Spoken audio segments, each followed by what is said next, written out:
안녕하십니까. 통박사 조병호입니다. 영국에 윈스턴 처칠이라는 정치가가 있습니다. 이분은 2차 대전을 종식시킨 전쟁 영웅이기도 합니다. 이분이 2차 대전이 종식되고 한반도 과정에서 역할을 했던 우남 이승만 대한민국의 초대 대통령을 일컬어 동양의 늙은 여우라고 표현했더랬습니다. 2차 대전이 종식되면서 많은 신생 나라들이 독립을 했습니다. 그 가운데 대한민국도 우리의 위치를 세계 정세의 흐름 속에서 견고히 해야 되는 상황에서 우남 이승만은 어떻게 하든 대한민국의 이 존재 가치의 볼륨을 키우려고 애를 쓰는 이런 형태의 노력을 외교적으로 감당했고, 이런 부분에 대해서 노련한 그의 외교술에 대해서 윈스턴 처칠은 동양의 늙은 여우라라고 표현을 해드렸습니다. 그런데 윈스턴 처칠의 이 늙은 여우라는 이 표현은 사실상 성경에서 일찍이 예수님이 사용하셨던 표현입니다. 무슨 얘기입니까? 우리가 알다시피 당시 이 로마 제국이 유대인들을 지배하고 있었습니다. 그런데 이 법의 민족 로마 민족이 진정한 법의 민족이라 할 수 있는 유대 민족을 지배하는 게 쉽지가 않았습니다. 왜냐하면 유대 민족은 법에 기반을 두고 그것을 로마인들이 보기에는 정치를 넘어서 종교적으로 그것을 확대 발전시켜 해석하고 있는 민족이라서 로마 제국 입장에서 다른 여러 민족들을 지배하는 것에 비해서 유대인들을 지배하는 게 여간 까다롭고 어렵지가 않았습니다. 바로 그때 그들이 한 사람을 등장시켜서 유대 민족의 통치 효과를 높였는데, 그때 등장된 사람이 헤롯입니다. 이 헤롯은 유대 민족과는 관계가 있는 에돔족입니다. 유대 민족은 거슬러 올라가 보면 야곱의 후손이요, 헤롯은 야곱의 형제였던 에서, 즉 에돔족의 후손입니다.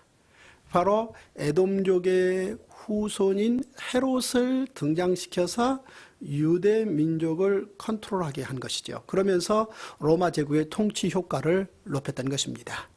바로 이런 로마 제국과 유대인 사이에서 적절하게 균형을 조절하며 외교적인 수완을 부려가며 자신의 정치적 권력 기반을 유지했던 이 노련한, 세계 정치사에서 본다면 이 사람은 정치적으로 아주 노련한 사람인데요. 이 사람을 일컬어 우리 예수님께서 저 여우라고 말했던 것입니다. 바로 이 헤롯이 세례 요한의 목을 소반에 담으라고 명령했던 그 집안 사람인 것입니다. 이렇게 성경은 외교 정치와 관련해서 많은 표현을 담고 있다라는 사실을 우리가 발견할 수 있겠습니다. 오늘 우리가 살펴볼 부분은 이 이스라엘 역사의 초대 왕이었던 이 사울이라는 사람이 공포 정치를 실행하는데, 이 속에서 다윗이 어떻게 정치적 훈련을 받으면서 제사장 나라 경영의 대권 후보로 잘 훈련되는지 내용을 살펴볼 생각입니다. 고대로부터 현대까지 정치 형태라는 것이 존재해 오고 있습니다.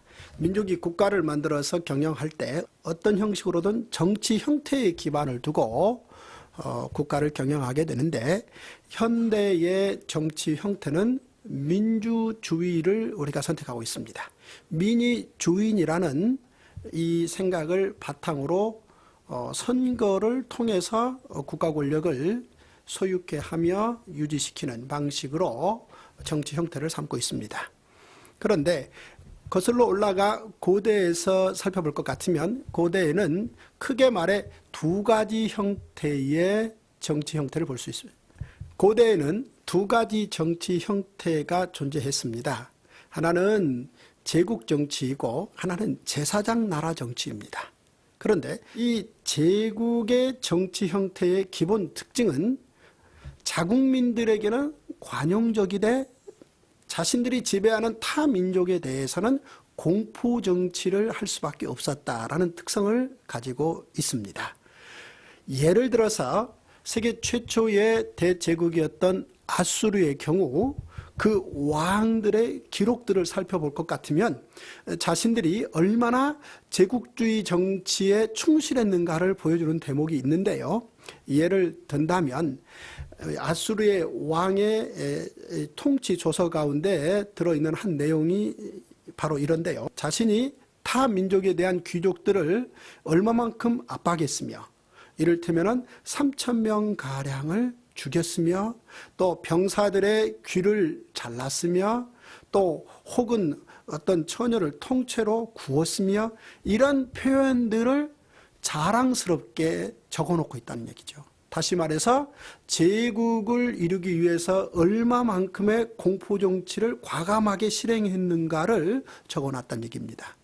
그런가 하면은 관용정치를 표방했던 로마까지도 사실 내용인즉슨 로마 시대에 마리아와 요셉이 먼 길을 이동해서 베들레헴에 와서 마리아가 출산을 하게 되는데요.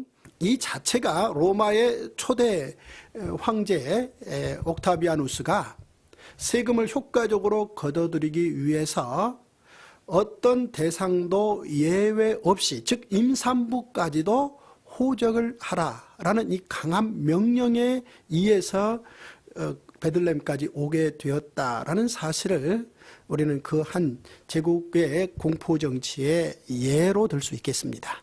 그런가 하면 또 하나의 정치 형태로 제사장 나라인데요. 이 제사장 나라의 기본 특징은 자국민에게 관용적이며 타 국민들과 관련을 맺되 그들에게도 관용 정치를 전제한다라는 것이 제사장 나라 정치 형태의 특성이다라고 볼 수 있겠습니다. 그런데 이스라엘 초대 왕으로 등장한 사울이라는 사람은 놀랍게도 제사장 나라 정치를 실행하면서 자국민에게 공포 정치를 실행했다라는 특징을 가지고 있다라고 볼 수 있겠습니다. 그 예를 두 가지 면에서 찾아볼 수 있는데요. 하나는 자신의 정치 스승이며 은사인 사무엘에게 공포 정치를 실행했고 또 한 경우는 국민적 영웅으로서 즉 청소년 때에 목숨을 걸고 전쟁에 참여해서 국가적 위기를 극복해서 온 국민에게 참으로 영웅으로 대접받은 다윗을 대상으로 공포정치를 실행했다라고 이 두 가지 차원에서 살펴볼 수 있겠습니다. 먼저 사울이 사무엘에게 어떠한 공포정치를 실행했는가라는 대목을 살펴보면 이렇습니다. 하나님께서 사무엘에게 한 가지 요청하십니다. 베들레헴에 가서 이세 아들 가운데 한 사람을 선택해서 제사장 나라 경영자 후보로 예선에 올려보자는 것이죠.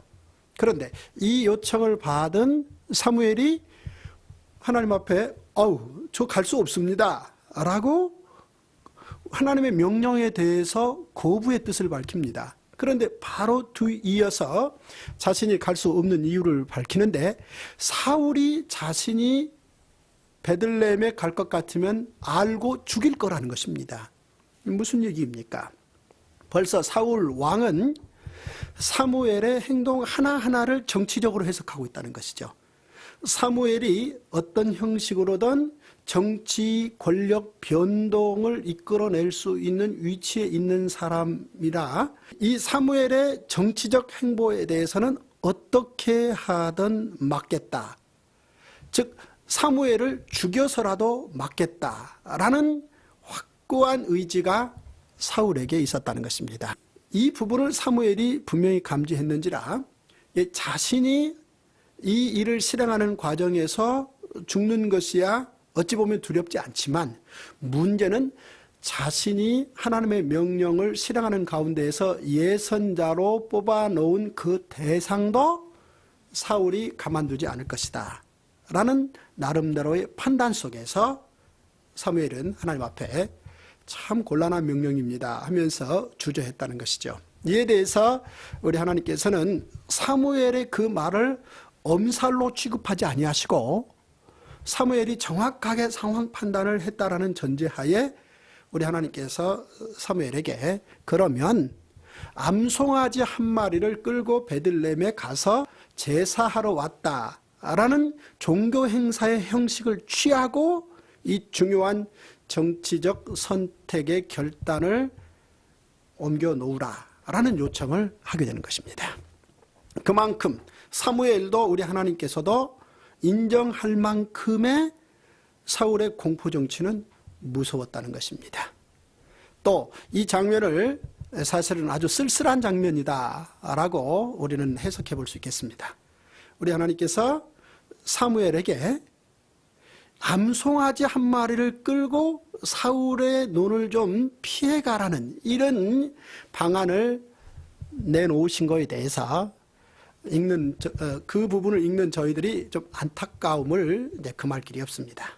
어쨌든 사무엘이 암송아지 한 마리를 끌고 베들레헴에 갔을 때 사무엘을 맞이하는 베들레헴의 장로들이 너무 두려워 떱니다.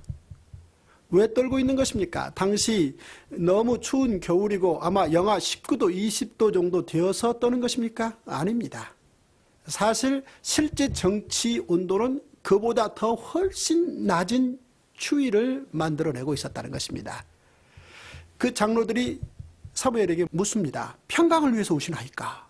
그러자 사무엘이 평강을 위해서 왔다라고 말하면서 사울이 사무엘 뒤를 발굴하고 따라 붙였던 많은 감시자들의 눈길을 피하고 난 후 제사 형식을 통해서 이새의 아들들을 잔치에 참여시키고 다윗에게 기름을 붓는 사건이 있었다라는 내용입니다.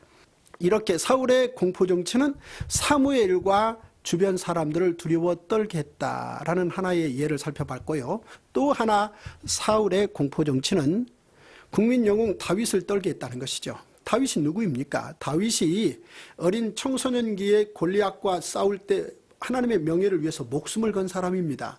이 같은 사실에 대해서 모든 국민들이 다 깨달아 알게 되었고 국민들 입장에서는 고마워서 그를 왕보다도 더 국가에 큰 기여를 한 사람이다라는 측면에서 사울왕이 천천이라면 다윗은 만만이다 라는 노래로 다윗을 칭송해서 높여드렸습니다. 이런 다윗을 죽이기 위해서 사울은 다윗이 자고 있는 침실로 자객을 보냈다는 것입니다.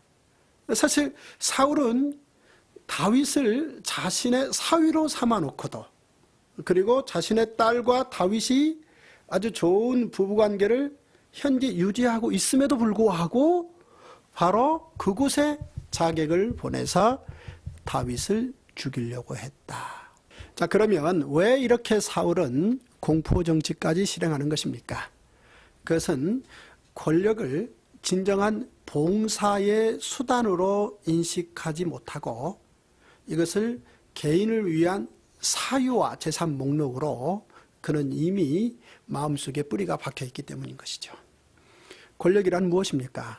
권력이란 온 민족이 국민 한 사람 한 사람의 공공적인 복지를 위하여 효과적으로 사용하기 위해서 합의해 놓은 정치적인 최고의 수단입니다.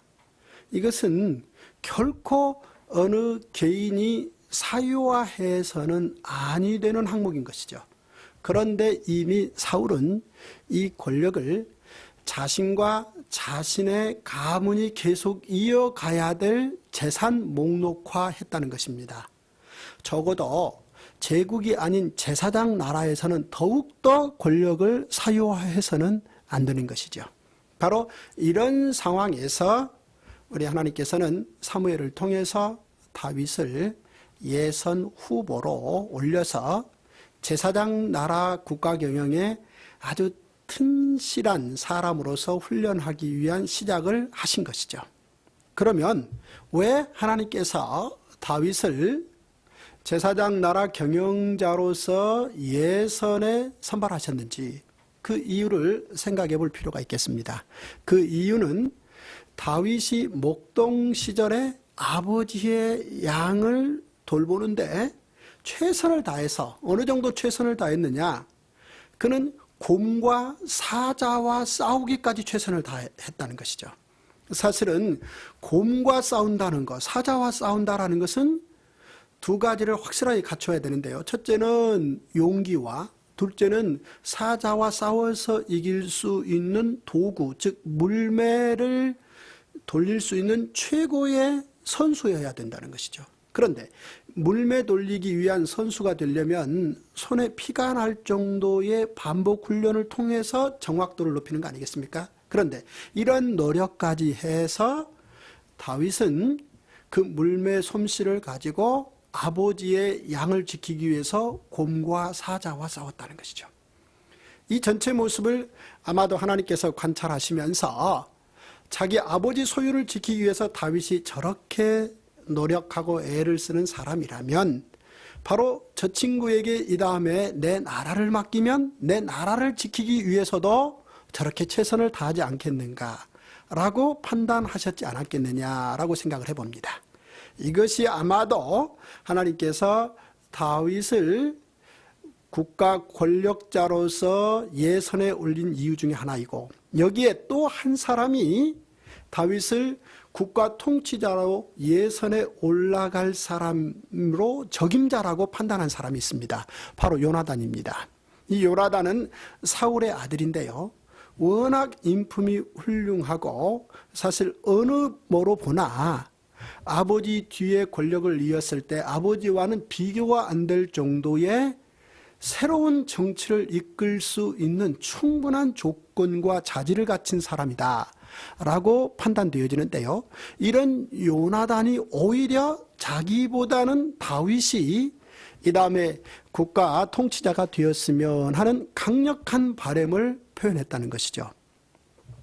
왜 그랬겠습니까? 아마도 추측컨대 다윗이 골리앗과 싸우는 장면을 지켜본 여러 사람 가운데 한 사람인 요나단이, 많은 사람들은 다윗이 용감하게 골리앗과 싸워서 이기는 그 모습을 보고 반했겠지만, 요나단은 거기에 더해서 다윗이 얼마만큼 하나님의 명예를 위해서 최선을 다하는지 모습을 지켜보면서 모름지기 국가 경영자는 백성들을 위해서도 목숨을 걸 수 있어야 되겠지만 하나님의 명예를 위해서 더욱더 앞서서 저렇게 최선을 다하고 목숨을 걸어야 되는 사람이 아니겠는가라고 요나단은 판단을 한 모양입니다.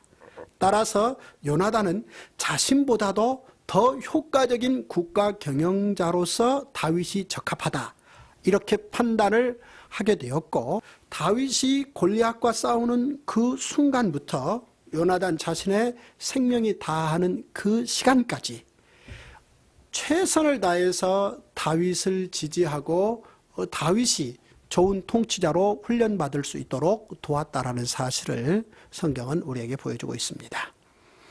이 요나단이라는 사람이 중요한 한마디를 남기는데요, 자신의 아버지 사울의 정치적 핍박에 의해서 다윗이 결국은 자기 나라를 떠나서 다른 나라로 망명해야 될 그 시점에 둘이 만났을 때 그 유명한 한마디를 요나단이 하게 됩니다. 무슨 말인고 하니요, 다윗에게 요나단이 이렇게 말합니다. 너가 차기 왕이고 나는 너 다음에 나다 라는 표현을 사용하는데요, 보십시오. 여기에서 다윗은 요나단에 비해서 최소한 10살 이하로 어립니다.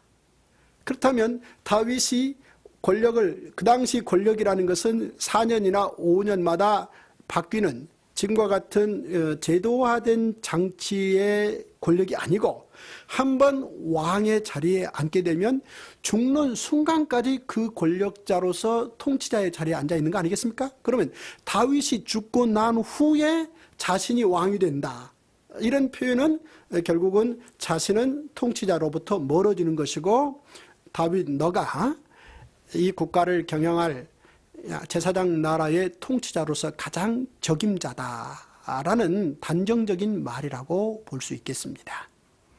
제가 약 한 2년 전에 영국에 가서 신문을 보고 빙그레 웃은 적이 있습니다.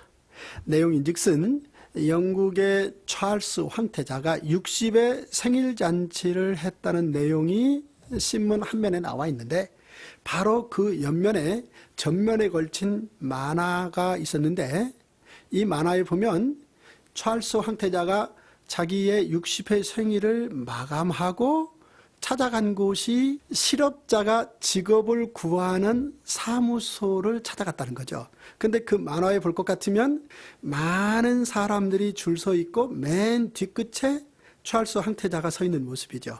왜냐하면 아직도 어머니가 살아계시기 때문에 왕 될 훈련을 다 마쳤음에도 불구하고, 그리고 이제 60세 생일이 지남에도 불구하고 아직 왕의 자리는 요원한지라 직업이 없는 사람이다 라는 그림, 카툰을 제가 본 적이 있는데요. 요나단이 다윗 다음이라는 얘기는 찰스 황태자 이야기와는 비교가 되지 않는 이야기죠. 자, 그러면 다윗은 본격적으로 그 예선을 어떻게 맞이하는 것입니까? 약 3가지 정도 사건을 통해서 다윗이 예선전을 어떻게 치렀는지를 알 수 있습니다. 첫째는 이 정치 감각을 익혀야 된다는 거고, 둘째는 흑색선전을 넘어서야 된다는 것이고, 셋째는 밀고자를 품어야 된다. 이 3가지 측면을 통해서 다윗이 10여 년 동안 예선전을 치른 내용을 살펴볼 수 있습니다. 먼저 첫 번째는요, 다윗이 사울을 피해서 블레셋으로 도망했습니다. 그런데 다윗이 블레셋의 아기스 왕 앞으로 인도되어집니다. 아기스 왕이 다윗을 알아보고 상당히 놀란 기색으로, 아니 골리앗을 죽인 다윗이 아니냐라고 말하는데 그의 눈빛에서 다윗이 살기를 느낍니다. 이 순간 다윗은 살기 위해서 사울을 피해서 그 먼 나라까지 망명해 왔는데 여기에서 죽을 수 있겠구나라고 판단합니다. 그 순간 다윗이 한마디로 자신의 행동을 180도로 바꾸어서 미친 채 합니다. 그러므로 말미암아 아기스 왕이, 아니 정신이 온전치 못한 저자가 어떻게 내 앞에 왔느냐, 끌어내라, 이렇게 다윗을 끌어내게 명령하는 것이죠. 다윗은 이 위기의 순간에 이 권력자를 민감하게 통찰하고 거기에서 자기 생명을 구하는 법을 익혔다는 것입니다. 무슨 얘기입니까?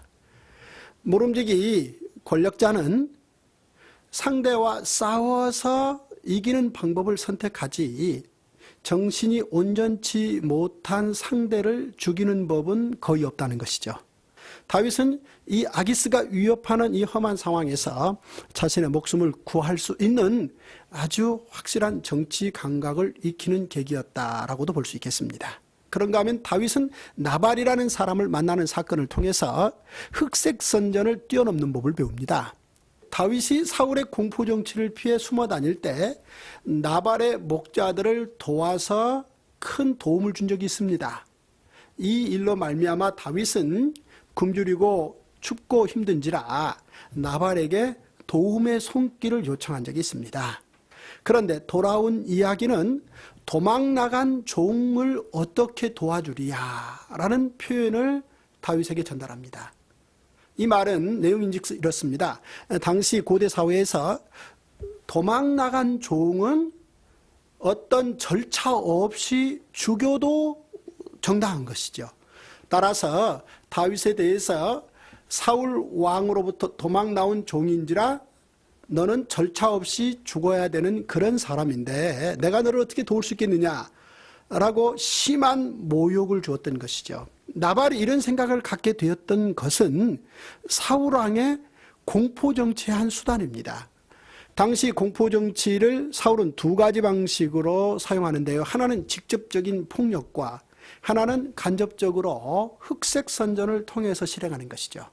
바로 이 사울의 흑색 선전에 동조하게 된 나발이 다윗에게 그런 모독을 했던 것입니다. 바로 이 부분에 대해서 다윗은 사실 감당하기 쉽지 않았던 것이죠. 따라서 다윗은 자기 측근들과 함께 이 상황에 대해서 분노하면서 바로 나발에게 달려가서 처단하려고 했던 것입니다. 그런데 이 상황에서 이 전체 상황을 알게 된 나발의 아내 아비가일이 지름길로 와서 다윗의 길을 가로막고 다윗에게 한마디 건넵니다. 이보시오, 당신 이 다음에 왕이 될 사람인데 사울왕이 만든 이런 흑색 선전의 부하 내동에서 나발을 죽인다면 이 사건은 당신에게 큰 스캔들이 될 것이요. 이 말을 건네자 다윗이 바로 거기에서 무슨 말인지 깨닫고 나발 죽이기를 포기하는 것이죠. 사실 흑색 선전이란 사람의 자존심을 아예 송두리째 무너뜨려서 어떤 배고픔을 참을 수도 있지만 사실은 그 분노를 참지 못하게 하는 것일 수 있지 않겠습니까? 그런데 다윗은 바로 이 사울의 공포정치 기간에 흑색 선전을 넘어서는 부분도 연습을 하게 되었다라는 사실을 볼 수 있습니다. 또 하나 다윗이 넘어야 될 아주 중요한 훈련 가운데 하나는 밀고자들을 끌어안는 일이었습니다. 다윗이 사울을 피해서 어느 곳에 숨어 있으면 곧장 다윗이 숨어 있는 곳이 사울에게 알려지고 사울은 토벌대를 이끌고 다윗을 뒤쫓아옵니다. 왜 그렇습니까? 지금처럼 레이더망이 있어서 다윗의 어떤 무기나 등 뒤에 그걸 부착해 놓지도 않았을 터인데 어찌 그리 빨리 알고 사울이 적어도 3,000명씩 데리고 다윗을 잡기 위해서 바로 뒤쫓아오는지 놀라울 정도였습니다. 그 이유는 밀고자들 때문이었습니다. 다윗이 숨어 있는 곳 근처에 있는 사람이 바로 사울에게 다윗이 숨어 있는 곳을 밀고 하는 것이죠. 자, 이 밀고자들 입장에서는 왜 밀고를 하느냐?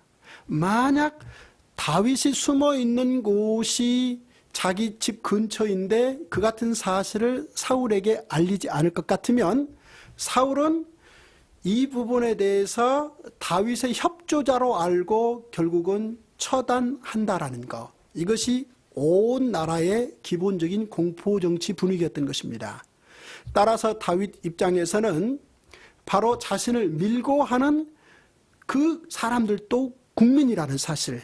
그래서 자신이 살기 위해서 밀고 하는 그 사람들을 끌어안을 수밖에 없어야 되는 게 정치라는 사실을 그는 이 예선전을 통해서 치열하게 배우면서 결국은 긴 시간 10여 년 시간을 보낸다고 보면 되겠습니다. 제사장 나라를 경영할 최고의 통치자 왕으로서 본선에 이르기 전에 다윗은 이렇게 예선전에서 많은 훈련을 받고 또 이 훈련을 통해서 통치자로 준비되어졌다라는 사실을 볼 수 있겠는데요. 이렇게 함으로 말미암아 다윗은 사울의 권력을 쿠데타 없이 이어받을 수 있는 사람이 된 것이죠. 지금은 선거를 통해서 권력자의 변동이 가능하지 않습니까? 그런데 고대 정치 상황에서는 사실은 권력자 변동이라는 것은 굉장히 쉽지 않은 민감한 문제였다는 것이죠. 당시 사울왕이 자신의 아들 요나단에게 권력을 확고하게 물려주기로 결심한 상황에서 다윗 입장에서는 쿠데타를 통하지 않고 왕의 자리에 올라선다라는 것은 참 쉽지 않았는데요. 이미 충분히 이제 예선 훈련을 받은 상황에서 하나님께서는 이 상황을 어떻게 정리정돈하시는 거니? 바로 다윗이 훈련이 다 끝날 즈음에 사울이 다스리는 이스라엘과 블레셋과 길보아 전투에서 큰 전쟁이 발생함으로 말미암아 사울과 요나단이 그 전쟁을 방어하기 위해서 참여했다가 사울이 전사함으로 말미암아 다윗의 예선전이 끝났다라는 사실입니다.